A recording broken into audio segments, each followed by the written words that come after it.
result ng aking kilay 2024.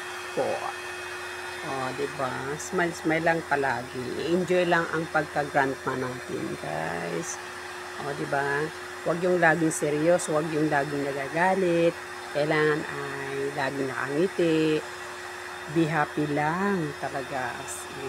Alam nyo, nakaka-blooming, nakaka-bata tingnan pag lagi kang nakangiti, lagi kang nakatawa, ini-enjoy mo yung sarili mo.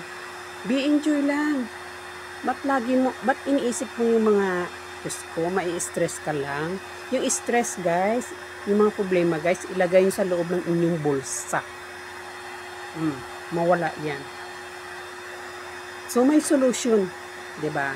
Pag kayo'y na-stress, ay idaan sa paganda, aayusin yung sarili, diba? Maglagay ng bagong kulay sa mukha sa sarili mo, diba?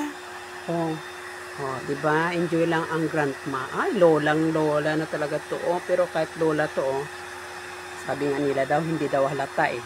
Diba? Tanong ko sa inyo, ilang taon na ako ha? 48. Magpo-49 na ako. Pero ang sabi nila, sabi ko, hindi. Sabi ko, ako ay lola na. Akala nila 35 pa lang daw ako. 40. Ay, wow. Sabi ko, salamat naman. Ano daw sekreto? Wala. Lagi ka lang nakangiti. Lagi ka lang, enjoy mo lang yung sarili mo. Be happy lang. Always smile lang kayo. Hindi yung puro galit, na-stress, iniisip yung mga ano. Ako, kahit walang laman yung bulsa ko, guys, naku, dinadaan ko lang sa tawa, sa ngiti, sa trabaho, kuskus kubita. Sure, totoo po yan, guys. So, shout out sa lahat. Yan lang ang sikreto. Laging nakangiti, okay? Laging nakatawa, sakto ang tulog, at sakto ang kain. Sure. So, bye.